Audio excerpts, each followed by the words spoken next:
You know it as NutraSweet. It's in just about everything. Soft drinks, iced tea, hot chocolate, tabletop sweetener, chewing gum, cereal, pudding, ice cream, cookies, even breath mints and children's vitamins. Odds are, aspartame is part of your diet. But should it be?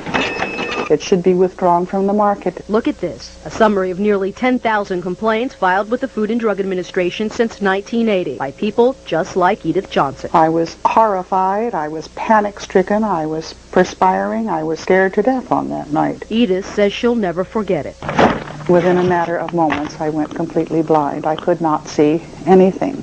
Edith was drinking a cup of low-calorie hot chocolate that night. Aspartame made it sweet. And Johnson says aspartame made her sick. All of a sudden, I couldn't see. My eyes went out of focus, and it was like my vision became quite blurred. And you think it's because of aspartame? I think it's very deliberately because of aspartame, yes. It was terrifying. Kate Randall thought she was going crazy. I started popping in my hands and twitching in my feet, my legs, my knees, my upper legs, and shoulders and arms, and everywhere. Like millions of Americans, Kate Randall was a Diet Coke drinker. A big one. 9 Diet Cokes a day. For how long? 5 years. Every day. Every day. Kate developed a twitch in her eye. And then my chin, this part of my neck, and right up by my temples started to twitch. Kate Randall went to several doctors, but their tests were negative. The doctors told me that it was just a glitch in my system.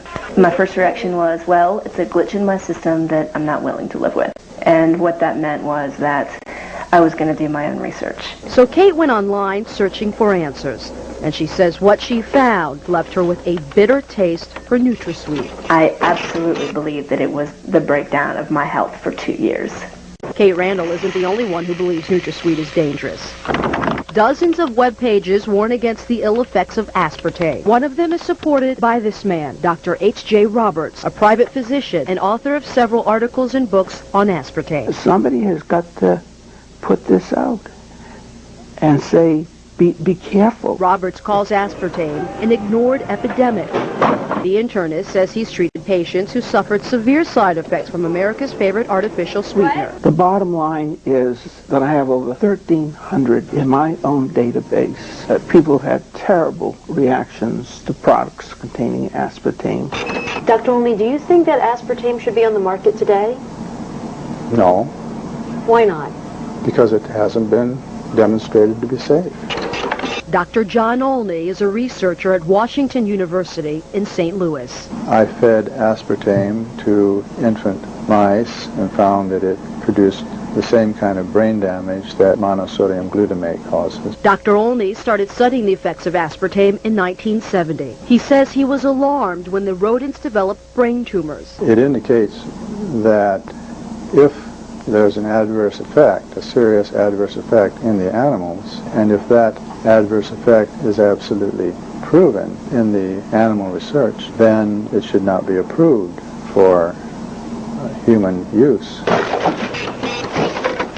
Dr. Olney took his findings to the Food and Drug Administration as Seril, the company that developed aspartame, pushed to get the new sweetener to market. The FDA looked at the research and in 1975 put aspartame's approval on hold. It set up an independent panel of doctors to study aspartame. In 1980, that public board of inquiry unanimously ruled aspartame should not go on the market. We had a major responsibility to evaluate. Dr. Vernon Young from MIT is the only surviving member of the board of inquiry.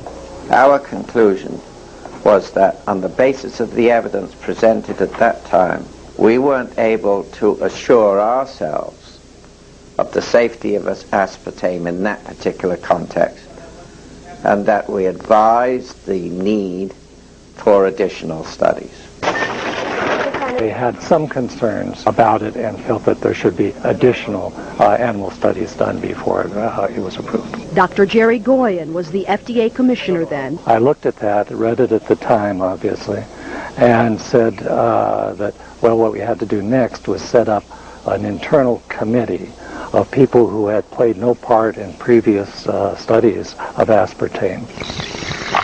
But Goyen never had the chance to review the results. That's because he was forced to step down in 1981, when newly elected President Ronald Reagan appointed a new commissioner. That commissioner quickly approved the use of aspartame for dry foods like cookies and pudding mix.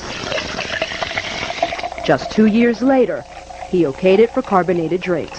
We tracked down that FDA commissioner, Dr. Arthur Hall Hayes. Hi, Dr. Hayes.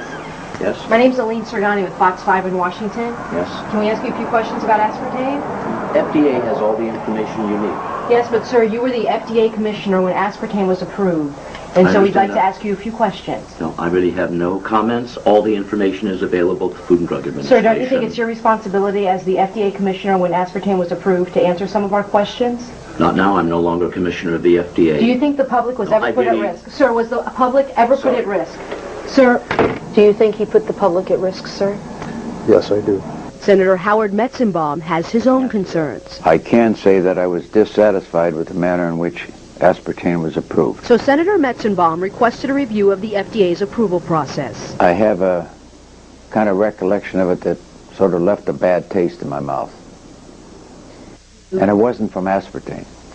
To understand the senator's concerns, you have to realize what this little blue packet is really worth. Searle sells millions of dollars of aspartame each year. It's used in nearly 6,000 products, including Diet Coke. Searle had a vested interest in keeping aspartame on the market, and the American public had a craving for a calorie-free sweetener. It was a big public issue. It was a matter of considerable publicity and public attention. Between my first and second seizures, I asked my neurologist about aspartame and a possible link to seizures. The Senate's public hearings took place in 1987, but nothing came of Metzenbaum's worries. The committee decided not to request more studies and left aspartame on the market. I think that there were a lot of politics involved in its being approved. A lot of people share the senator's viewpoint, so Fox 5 obtained these campaign contribution records. They show that Searle made contributions to several senators involved in keeping aspartame on the market. Senator Howell Heflin received at least $5,000. Searle also contributed at least $3,000 to Senator Orrin Hatch. Senator Robert Byrd got $1,000, and Representative Henry Waxman also received a $1,000 contribution. And that's not all. We also learned that several federal officials were investigated for possible ties to Searle. I think the chairman of the FDA wound up in having some sort of economic relationship beneficial to himself with Searle Manufacturing, who at that time owned the rights to aspartame. The issue is really not an issue of science, it's an issue of politics. The Monsanto webpage links sites belonging to the American Diabetes Association and the Multiple Sclerosis Foundation. Both organizations have published articles supporting NutraSweet. Monsanto does not mention its large contributions to both nonprofit groups. Not enough is known about NutraSweet. Edith Johnson just wants the FDA to order more studies. So do the hundreds of people who continue to file complaints. So many, the Department of Health and Human Services has identified 91 symptoms by complainants attributed to aspartame use. The #1 reported symptom is headaches. Some of the other most reported symptoms are dizziness, mood changes, nausea, and stomach pain. Absolutely, I think the FDA should revisit this issue. But for now, the FDA has no plans to revisit the issue. The agency wouldn't even designate someone to speak with us on camera. But FDA officials did recently speak with members of the Aspartame Consumer Safety Network. James Turner and Mary Stoddard say they've been trying for years to convince the FDA that aspartame should be taken off the market, but their most recent attempt failed. They barely acknowledge the possibility that some people may be harmed. Their basic position is that in everything they've looked at, all the data has come in, and there's nothing, zero, that suggests to them that there's any problem.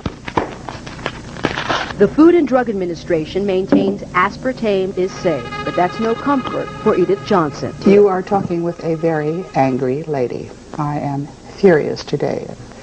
They had no right to market it.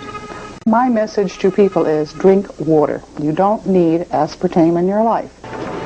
It's everywhere. Try walking down one aisle in the grocery store without finding aspartame in something. Is it safe? Should it have ever been approved? That all depends on who you ask. What would you like to tell people about aspartame?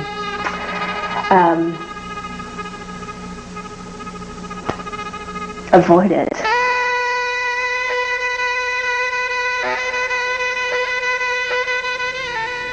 FDA representatives would not speak to us on camera, but they did send us this statement. In it, the agency stands behind its decision. The statement then goes on to say the FDA remains ready to act if it receives what it considers to be credible scientific evidence. But until then, NutraSweet will remain on the shelves of your grocery store. Reporting live, Aline Sergani. Now back to you, Tracy. Well, very interesting report there, Aline. Thank you.